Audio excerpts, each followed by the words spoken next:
Estos bloques no deberían existir. Las piedras monumentales de Baalbek no solo parecen desafiar toda explicación, parecen desafiar toda lógica humana. Son algunos de los bloques de construcción más grandes de este planeta y los científicos aún no saben cómo se hicieron. Creo que estas piedras podrían ser más misteriosas que las pirámides de Giza. No mucha gente conoce Baalbek, pero deberían saberlo. La antigua ciudad está ubicada en el Líbano, a 914 metros sobre el nivel del mar en el valle de Bekaa. En la época romana, Baalbek era conocida como Heliópolis, pero su historia se remonta aún más al año 7000 a.C. Esto es según la evidencia que un equipo arqueológico alemán descubrió en 1898.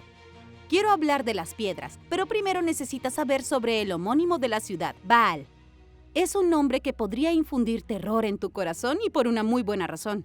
Baal fue uno de los dioses denunciados en la Biblia. Pero lo que la Biblia no dice es que Baal era el dios del cielo, el equivalente fenicio de Zeus en el mito griego. Según las antiguas leyendas fenicias, cuando Baal descendió de los cielos al plano mortal, fue Baalbek el lugar donde aterrizó. Algunas personas han tomado la leyenda literalmente, sugiriendo que Baal no era una deidad en absoluto, sino un extraterrestre. La gente ha sugerido que Baalbek fue construido como una plataforma de aterrizaje para que el dios del cielo pudiera ir y venir cuando quisiera. En esencia, los antiguos fenicios fueron testigos de extraterrestres tan poderosos que los confundieron con dioses. Como sirvientes de los dioses, los fenicios construyeron una enorme plataforma para que Baal, también conocido como un extraterrestre, pudiera aterrizar su nave espacial. Es una sugerencia con evidencia física que la respalda. La antigua ciudad de Baalbek fue construida sobre una plataforma que parece demasiado grande para haber sido hecha para otra cosa que no fuera albergar una nave espacial. Dado que los expertos no han podido determinar para qué se utilizó la plataforma, hay mucho margen para la especulación. Además de las piedras, algunas de las piedras de Baalbek son ridículamente grandes. Se trata de bloques de construcción que miden más de 21 metros de largo, 4.2 metros de ancho y 4.2 metros de espesor. Pesan 1.500 toneladas. El hecho de que fueran cortadas y trasladadas ha dejado perplejos a los científicos durante años. Quiero contarte cuán increíblemente enormes son estas piedras. En la mayoría de los sitios antiguos del mundo, los bloques de construcción no pesaban más de 2 o 3 toneladas.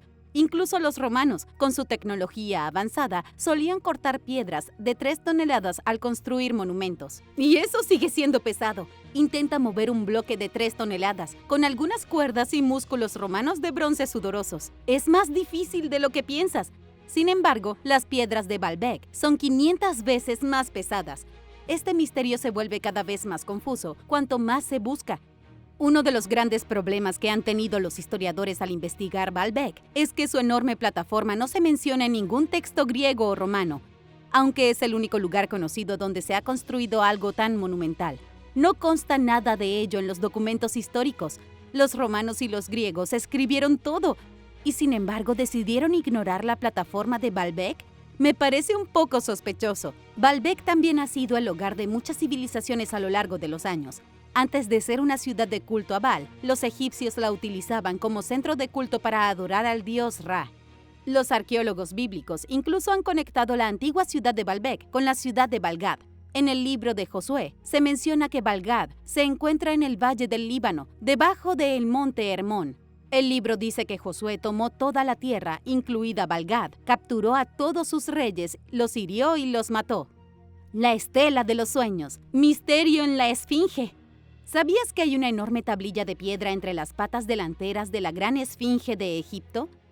No muchos lo saben, pero es enormemente importante. La gran losa de piedra es algo que se conoce como estela, una especie de cartel antiguo. Los gobernantes encargaban una estela después de algo importante como una victoria militar. Luego sería tallado con los detalles de esa victoria para celebrarla.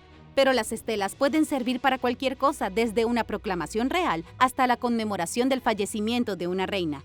La que está entre las patas delanteras de la esfinge se llama estela del sueño. En la parte superior está el rey Tutmosis IV, quien gobernó durante la 18ª dinastía, entre aproximadamente 1401 y el 1391 a.C. Se le puede ver ofreciendo algo a la esfinge, como si la esfinge fuera un dios. Las estelas son impresionantes, porque las inscripciones detallan exactamente cuál era el punto de la tabla de piedra. El texto debajo de la escena de la ofrenda describe cómo Tutmosis IV se quedó dormido a la sombra de la esfinge después de una expedición de caza. Mientras dormía, el dios Armachi se apareció a Tutmosis y le prometió hacerlo rey. A cambio, Tutmosis IV necesitaba liberar a la esfinge de su prisión de arena. Ahí es donde el texto se interrumpe, dejando la última parte de la historia en un misterio. La estela del sueño implica que antes de que Tutmosis se convirtiera en rey, la esfinge estaba envuelta en arena. Se habría parecido mucho a esta. La fotografía fue tomada en 1928 por Donald McLeish. A principios del siglo XX, la gran esfinge todavía estaba enterrada en la arena. Pero espera un momento, Tutmosis gobernó Egipto hace 3.400 años. Los arqueólogos creen que la esfinge fue construida hace 4.500 años. La estela del sueño parece sugerir que en el transcurso de solo 1.000 años, la esfinge quedó tan descuidada que quedó enterrada bajo las arenas del desierto. Hay muchos expertos que creen que la esfinge es más antigua de lo que nos dicen los arqueólogos. Para haber sido completamente tragada por el desierto hasta el punto de que Tutmosis liberó el monumento solo para ser coronado rey, tal vez fuera más antiguo. Tal vez la esfinge ya existía cuando se construyeron las pirámides. Quizás había estado encerrada en la arena durante miles de años antes de que los faraones la encontraran. Y ahora es hora de agradecer. Gracias a todos nuestros suscriptores por apoyar a Lo Puedes Creer. Asegúrate de suscribirte si aún no lo has hecho para ver más videos como estos. El misterio de los gigantes irlandeses. En un video reciente mencioné brevemente que habían gigantes que vivían en Irlanda en el siglo XVIII. No entré en muchos detalles, pero ahora podemos. Necesitas saber sobre los verdaderos gigantes biológicos que solían vivir en este planeta. Lo que voy a decirte es verdad. No es solo una conspiración y no es solo una teoría. En el siglo XVIII, los gigantes irlandeses se ganaban la vida exponiéndose por toda Europa. Hacían giras en circos como atracciones principales. Podías pagar para mirar a la cara a un hombre que medía 2.4 metros de altura. Cornelius McGrand nació en 1731, murió en Dublín en 1760 a la increíble altura de 2.2 metros. No estaba en la mejor forma. El esqueleto de Cornelius se exhibió con permiso de Trinity College de Dublín en 1902. Cuando el profesor D.J. Cunningham analizó su esqueleto, descubrió que Cornelius estaba decrépito. Sus rodillas estaban en malas condiciones y había estado casi ciego. El mismo año en que murió Cornelius, nació Patrick Cutter. Patrick creció hasta convertirse en la primera de las 12 personas en la historia de la medicina moderna que se encontraban en una altura verificada de aproximadamente 2.4 metros. Murió en Bristol en 1806 a la edad de 46 años. En 1972, los huesos de Patrick fueron exhumados y examinados. Efectivamente, era un verdadero gigante certificado. Charles Byrne nació en 1761 en el pequeño pueblo de Littlebridge. Solo era un año menor que Patrick. Charles probablemente también estaba relacionado con los gemelos Knight, que también eran gigantes del cercano pueblo de Magherafelt. No sé qué estaba pasando en Irlanda, pero los genes de alguien se había introducido en el acervo genético y estaban produciendo gigantes biológicos por docenas. Charles medía unos increíbles 2.3 metros. Charles viajó a Londres en abril de 1782, donde se convirtió instantáneamente en una celebridad. Pero ser un gigante tiene sus defectos. La salud de Charles era terrible y empeoró rápidamente. Se informó que Charles comenzó a beber mucho para sobrellevar el dolor físico de ser un gigante. Apenas un año después de su llegada a Londres, murió a la temprana edad de 22 años. Lo que pasó después fue perverso. Su cuerpo fue robado de su tumba y vendido a un cirujano de mente llamado John Hunter. John exhibió el cadáver de Charles. Luego, más tarde en la década de 1900, los científicos examinaron el esqueleto de John. Un equipo de cirujanos examinó el cráneo de Charles Byrne y confirmó que tenía una fosa pituitaria agrandada, es decir, tenía un tumor en la glándula pituitaria que provocaba un exceso de hormonas de crecimiento. Charles padecía una condición que todos conocemos hoy como gigantismo. En 2009, la profesora Marta Korbonitz extrajo una muestra del ADN de Charles. El plan era llegar al fondo de la explosión aparentemente aleatoria de gigantes en Irlanda en el siglo XVIII. La profesora descubrió que Charles tenía una mutación AIP. Su mutación no es tan inusual en el linaje irlandés. En 2010 se identificaron 54 portadores. La gente todavía porta la mutación genética gigante en su propio ADN. Los científicos genéticos investigaron aún más e hicieron un descubrimiento revolucionario. Los portadores irlandeses del gen AIP pueden rastrear su ascendencia hasta una sola persona. El progenitor del linaje irlandés de gigantes vivió hace aproximadamente 1500 años. ¿Pero qué significa toda esta ciencia? ¿Es tan simple como que se propague una sola mutación? ¿Hubo un gigante en Irlanda en el año 500 después de Cristo que difundió sus genes como Genghis Khan? Es posible, pero también es posible que los gigantes irlandeses y sus genes mutados vengan de mucho más atrás en el pasado. El folclore irlandés es rico en cuentos de gigantes. Supuestamente los gigantes construyeron la legendaria calzada de gigantes en el condado de Antrim. Tal vez los gigantes hayan estado en Irlanda desde, los días previos al diluvio, cuando los nefilim bíblicos gobernaban el mundo. Hay muchos otros gigantes que ni siquiera he mencionado, como la gigante de Portrush. En 1696, James Paris Duplessis mencionó haber conocido a una mujer en Londres que medía 2.1 metros de altura. Cuando James preguntó sobre su origen, la gigante afirmó que nació en la isla de Portrush, en Irlanda.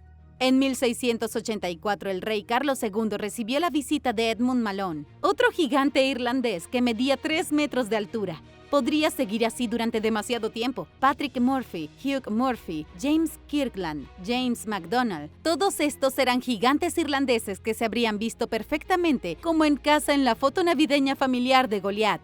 La fortaleza que cambió la historia. Los arqueólogos han encontrado lo que podría ser la fortaleza más antigua del mundo.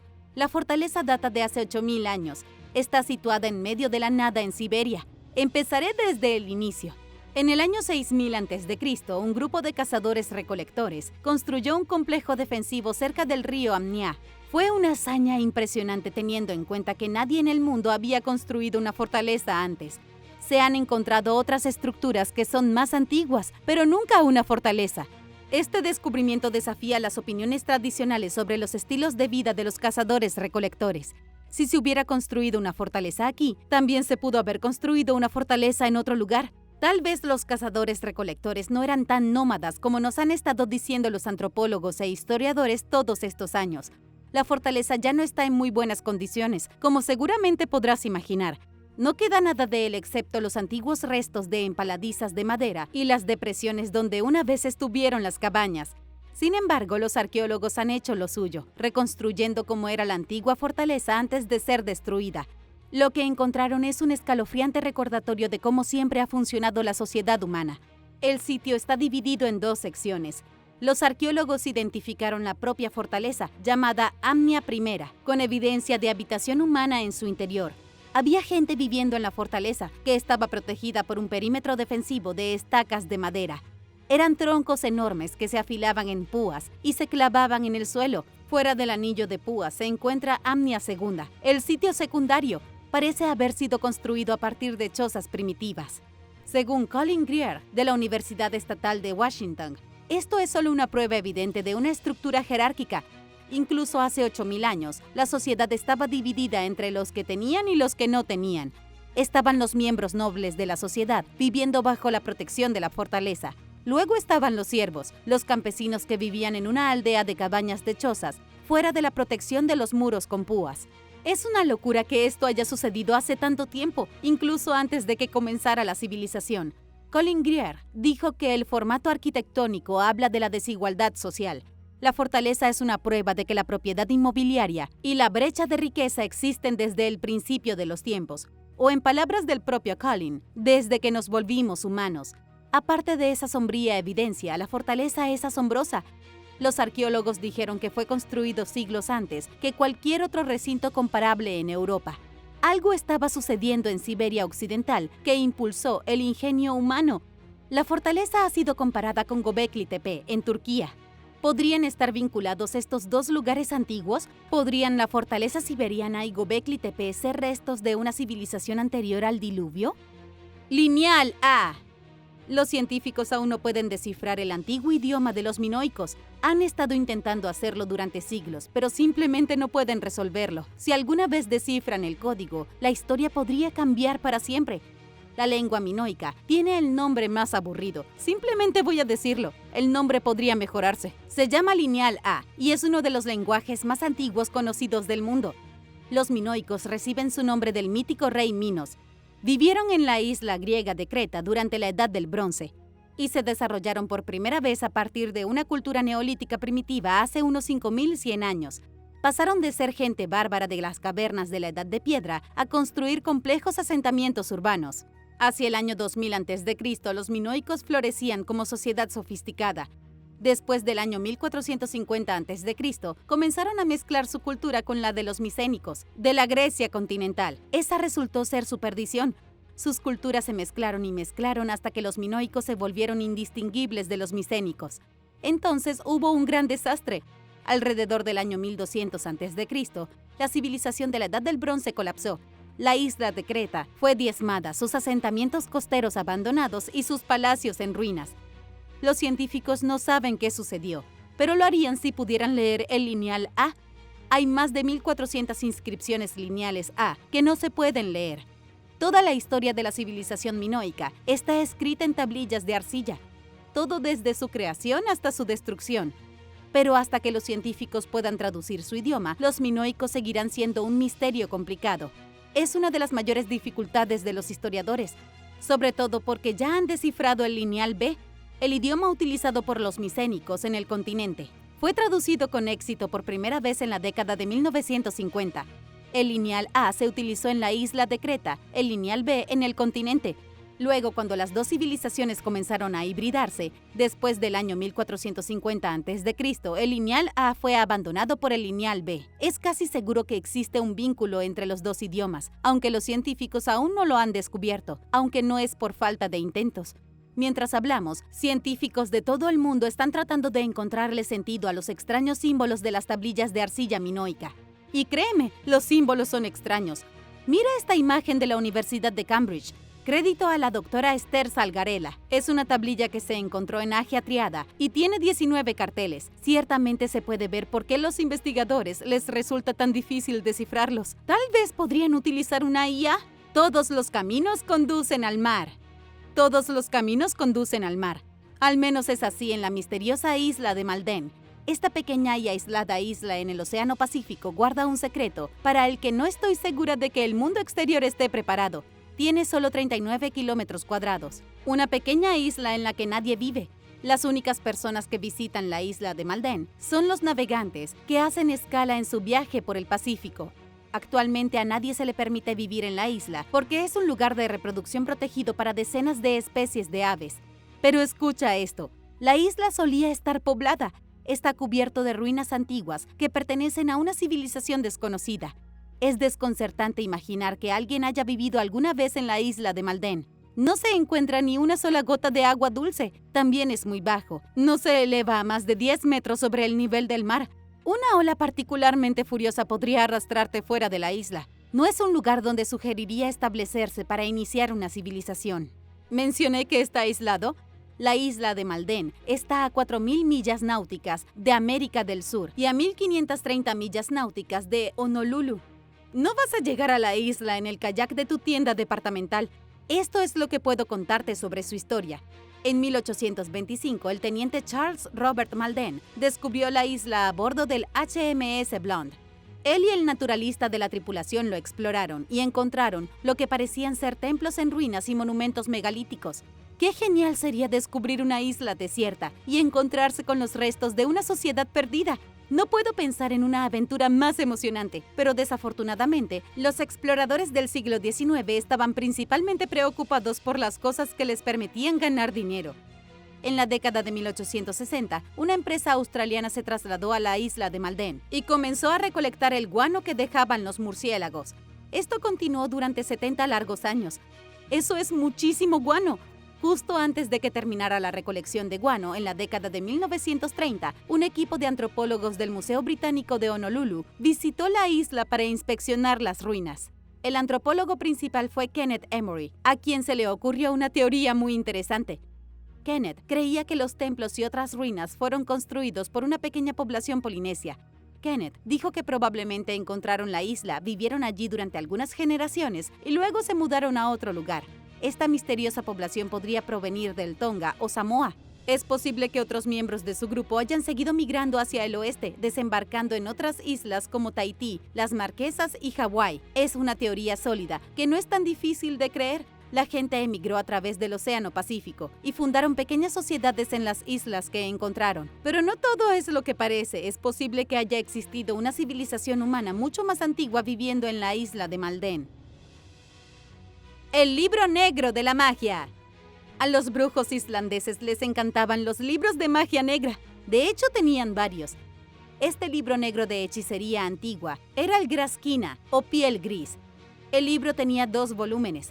El primer volumen fue escrito utilizando el alfabeto romano estándar. Contenía fragmentos de magia de todo el mundo.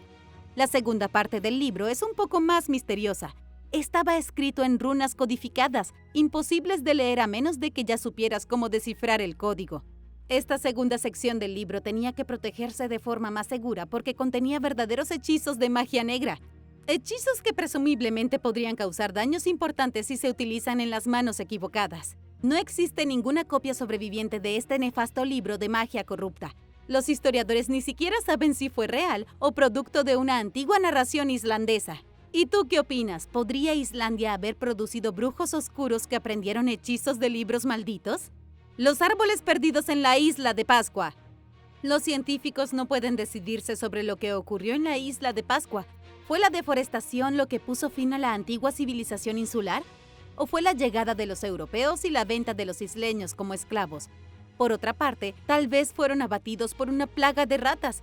Rapa Nui es el verdadero nombre de la isla de Pascua y su costa está custodiada por enormes estatuas de piedra conocidas como Moai. Debe su nombre a Jacob Roggeveen, el navegante holandés que desembarcó en la isla el domingo de Pascua de 1722. Si el barco de Jacob hubiera llegado un día después, lo más probable es que la isla hubiera recibido un nombre completamente diferente. La cultura en la isla de Pascua solía ser próspera. La evidencia está en las estatuas. Hay más de 800 Moai repartidos por toda la isla, como enormes cascos grises. La mayoría de ellos se construyeron entre el 1400 y el 1650. También pesan varias toneladas cada uno y algunos alcanzan más de 9 metros de altura. Ten en cuenta que los Moai no son solo cabezas. Tienen cuerpos y hasta tenían sombreros. Por alguna razón que los científicos nunca han entendido, muchas de las estatuas fueron enterradas hasta el cuello. Alrededor del año 1350, la población alcanzó su punto máximo con 4.000 personas. Luego la población se mantuvo estable hasta que llegaron los europeos con Jacob en 1722. Para 1877 solo quedaban 111 personas. Los Rapa Nui estaban a 1 centímetro de extinguirse. ¿Qué pasó aquí? Tal vez notes que la isla de Pascua no tiene ni un solo árbol. Bueno, solía hacerlo. La isla de Pascua estuvo cubierta de palmeras durante más de 30.000 años. La evidencia ha demostrado que justo antes de la llegada de los europeos se talaba toda la madera. La teoría predominante es que los isleños estaban tan obsesionados con hacer más estatuas que cortaron cada palmera para mover las enormes piedras. Pero no hay evidencia de que la gente de la isla de Pascua talara todos los árboles de la isla. Realmente no tiene sentido que los indígenas que viven allí se deshagan rápidamente de todos los árboles. Tal vez hubo una plaga y todos los árboles murieron. Otra teoría es que las ratas se escondieron en las canoas polinesias y comieron y destruyeron los árboles después de aterrizar. Las ratas también limitaron la capacidad de reproducción de la palma de la isla oriental al comer sus semillas.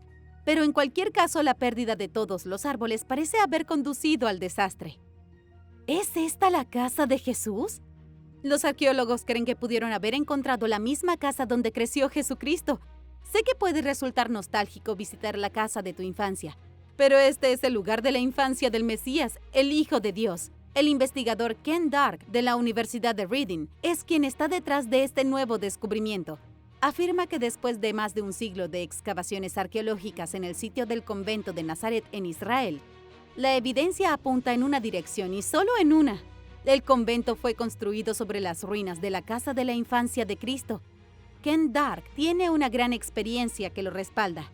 Su carrera abarca más de 30 años. Ha estado investigando Nazaret desde el año 2004. Él y otros investigadores identificaron una estructura que se construyó alrededor de la época en que supuestamente vivió Jesucristo, 2000 años antes de hoy. ¿Sabías que Nazaret tiene una de las poblaciones musulmanas más altas de cualquier ciudad de Israel? Puede que sea uno de los lugares de peregrinación cristiana más populares del mundo, pero la demografía ha cambiado mucho desde la época de Jesús. Alrededor de su nacimiento en el año 30 después de Cristo, Nazaret formaba parte de Galilea.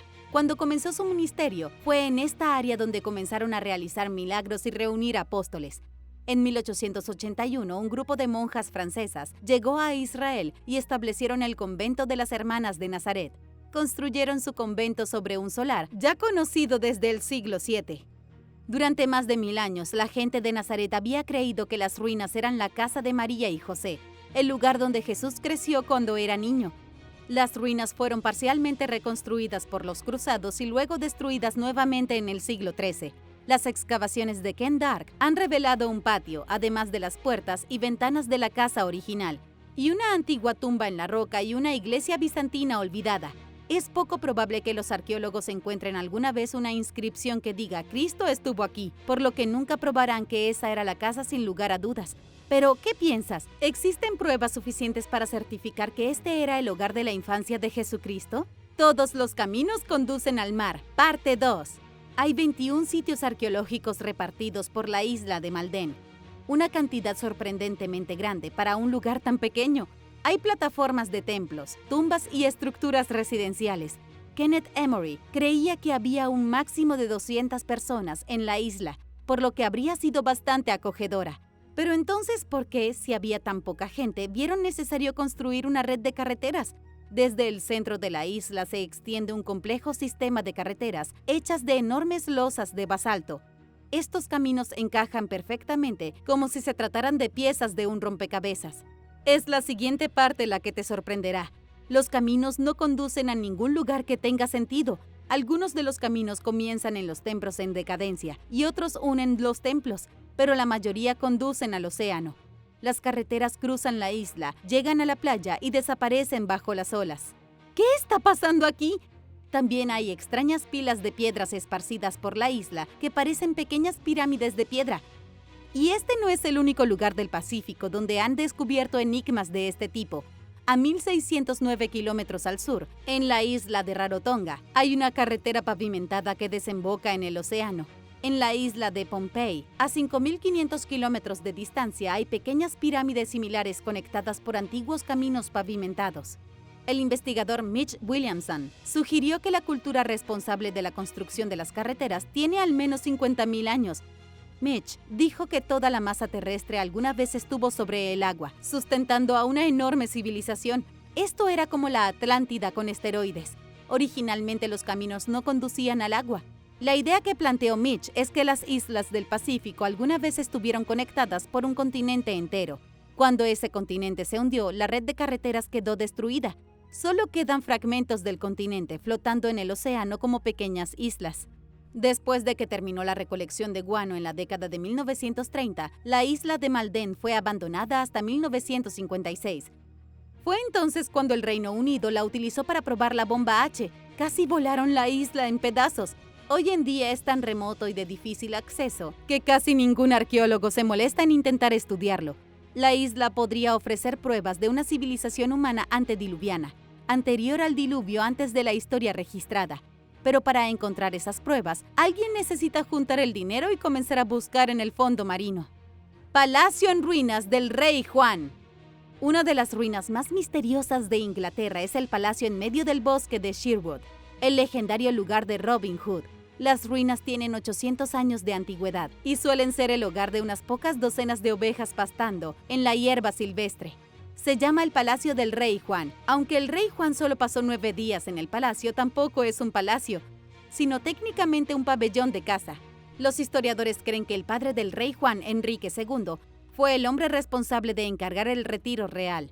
Estaba pensado como un lugar de soledad, un lugar donde pudiera alojarse el rey y la reina de Inglaterra después de una larga y agotadora cacería en el bosque. Una de las cosas más populares que hacer en la Edad Media si eras un rey inglés era ir a un retiro real. Llevarías a un grupo de tus amigos, algunos miembros de la nobleza, tu reina y tus damas. Te llevarías unos cuantos perros de caza y te irías a tu albergue rural en el bosque. Luego cazarías algún jabalí o tal vez algún alce. Después regresarías al albergue y te relajarías. Era el equivalente medieval de pasar el fin de semana en una estación de esquí. Este tipo de cosas cayó en desgracia en el siglo XVI. En 1525 los reyes ya iban a retiros de caza. El palacio del rey Juan en el bosque de Sherwood quedó abandonado y cayó en ruinas. Pronto nadie pudo recordar por quién se construyó el palacio ni cuál era su objetivo. En los mapas del siglo XVIII las ruinas se conocían solo como casas del rey. Hoy en día solo quedan 3 paredes solitarias, en lo que originalmente era un gran salón lo suficientemente grande como albergar un séquito real. El misterio aquí no es tanto el palacio sino su homónimo, el malvado rey Juan, que pasó a la historia como uno de los peores reyes de todos los tiempos. Gobernó Inglaterra desde 1199 hasta su muerte en 1216. Durante esos 17 años, perdió la mayoría de las tierras francesas por las que los ingleses habían luchado con tanto esfuerzo. Su incompetencia, crueldad y egoísmo fueron tan legendarios que todo el país se volvió contra él. Los nobles de Juan lo obligaron a firmar la Carta Magna, un documento que se suponía que traería la paz entre Juan y los poderosos varones. Luego murió de disentería. Nadie sabe qué estaba haciendo el rey Juan en el bosque de Sherwood, ni cuánto tiempo permaneció en el albergue familiar. Si hay que creer en los mitos, ¿él estaba allí peleando con Robin Hood? ¿Quién crees que fue el peor rey de toda la historia de la humanidad? Déjame saber quién y por qué en los comentarios. Número 10. El Marud Janjira. El Marud Janjira es el antiguo fuerte de la India lleno de historia y misterio. En estos días es un punto de acceso turístico nacional, pero en el pasado protegió a los lugareños de los ataques perpetrados tanto por los británicos como de los portugueses. Se remonta al siglo XV, siendo sus orígenes bastante simples. Los pescadores que vivían en la zona, cuya vida dependía del pescado del mar, construyeron una fortaleza de madera sobre las rocas costeras para protegerse de los piratas. Este era un problema constante y bastante serio en ese entonces, y la pequeña fortaleza de madera en la costa era una gran protección. Hizo que los piratas se lo pensaran 2 veces antes de atacar, pero con los años la fortaleza fue mejorada. Se instalaron torretas, se erigieron enormes bastiones y se colocaron cañones y armas para frenar el fuego contra los invasores marinos. Se cree que en algún momento la fortaleza tenía al menos 572 cañones. Era una isla casi indestructible de piedra y pólvora. Podía disparar en cualquier dirección con más fuerza de la que cualquier nave podía defenderse. Y sin embargo, después de tantos años como un poderoso bloqueo, el fuerte no es la maravillosa estructura que fue hace mucho tiempo. De los 572 cañones solo quedan 3. Otras atracciones en el fuerte son el Palacio Real, las mezquitas, las casas de nobles, los establos, graneros y túneles subterráneos. Muchas de estas estructuras están conectadas. También se pueden ver tanques de agua dulce que sustentaron a los residentes durante largos periodos de tiempo.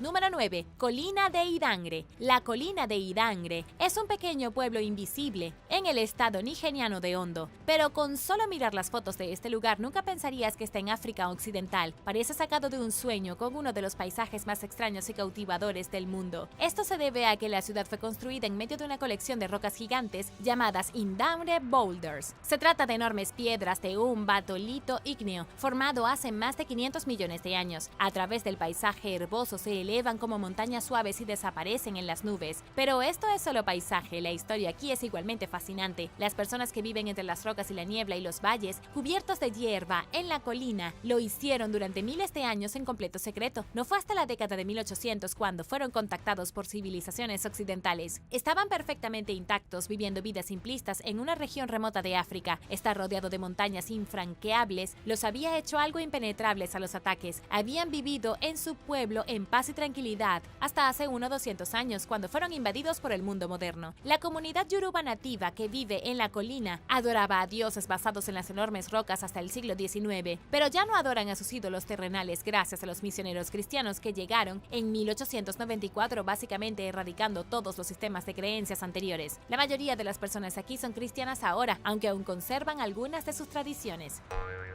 Número 8. Jardines flotantes aztecas. En la Ciudad de México se ha descubierto una misteriosa casa azteca. Las ruinas de esta vivienda residencial tienen más de 800 años, construida cerca de los últimos días del Imperio Azteca. Fue descubierta por investigadores del Instituto Nacional de Antropología e Historia de México en el barrio Centro. Los trabajadores estaban modernizando el área, agregando subestaciones de energía eléctrica, cuando se encontraron con las increíbles ruinas. La morada abarca más de 400 metros cuadrados. Fue construida en un momento entre 1200 1500 y 1521. Según ese periodo de tiempo, los expertos confían en que la casa estaba justo en el límite de dos barrios importantes de la ciudad capital. Pero esto es lo que es realmente fascinante. Toda el área hoy parece lo suficientemente moderada, con casas simples, negocios, marañas de cables eléctricos en el techo y autos tocando la bocina por las calles. Pero hace 800 años el vecindario era rico en cursos de agua y naturaleza. Los arqueólogos descubrieron un embarcadero donde los barcos habrían cargado y descargado mercancía. La casa tenía su propio muelle y probablemente habría estado al borde de un lago o canal de la ciudad. Y eso no es todo lo que encontraron los arqueólogos. Debajo del piso de la casa descubrieron vasijas funerarias y los restos de varios infantes, así como herramientas y una enorme estatua de piedra. También descubrieron evidencia de que después de la invasión española de la ciudad, esta casa, que probablemente perteneció a alguien de gran riqueza, fue transformada en una casa de baños públicos. El equipo descubrió restos de baldosas de baño, tuberías luminosas y un sistema de drenaje, junto con placas de concreto seguras, recursos térmicos que estuvieron dispuestos a altas temperaturas y materiales de construcción europeos. Primero fue la casa de una persona y luego los españoles la convirtieron en un balneario.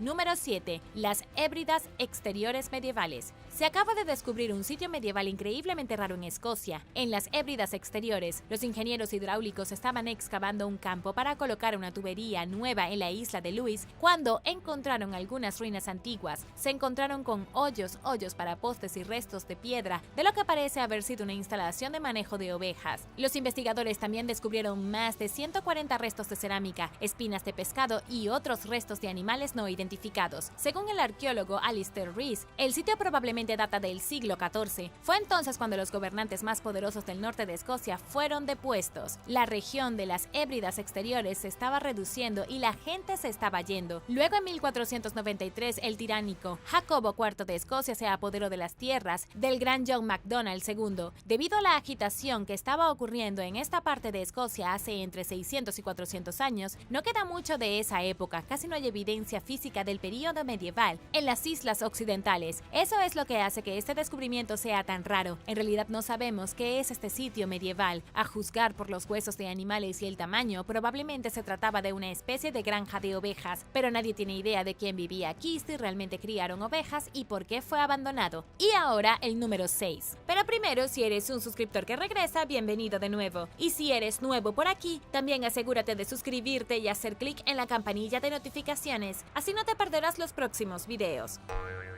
Número 6. Gabal el-Hariri. Gabal el-Hariri es sin duda uno de los sitios arqueológicos más misteriosos de la región de Soham en Egipto. Aquí se han encontrado material de la sexta dinastía del Reino Antiguo, de los días de la ocupación del Imperio Romano Tardío e incluso del período copto. La región de Soham de Egipto ha estado ocupada desde aproximadamente el 2700 a.C., aproximadamente durante 5000 años consecutivos. En la temporada más reciente de excavaciones, los investigadores descubrieron una misteriosa torre de adobe. Creen que la torre, que se erigió con vistas al Nilo y directamente al lado de la vía principal que conducía a la región, era una torre de vigilancia. La estructura de adobe probablemente estaba ocupada por guardias que vigilaban día y noche a cualquiera que se moviera por el camino. Luego podían intimidar a los viajeros por dinero, diciendo que eran impuestos, y podían llevar un registro de todos los que ingresaban a su parte de Egipto. Eso fue durante la dinastía tolemaica bajo el gobierno de Ptolomeo III entre el 246 y el 222 a.C. Debido a todo tipo de otros descubrimientos asombrosos aquí también, el equipo además se encontró con un templo construido al mismo tiempo en la torre. Es uno de los templos más espléndidos de esta parte del país, dedicado a la diosa egipcia Isis. Isis es uno de los personajes principales de la mitología egipcia, resucitada por Osiris para dar a luz al gran dios Horus. Además, se han encontrado más de 85 tumbas en el área excavada de la ladera de una montaña. Hay tantas tumbas y entierros y momias escondidas bajo tierra que los investigadores apenas han arañado la superficie de Soham.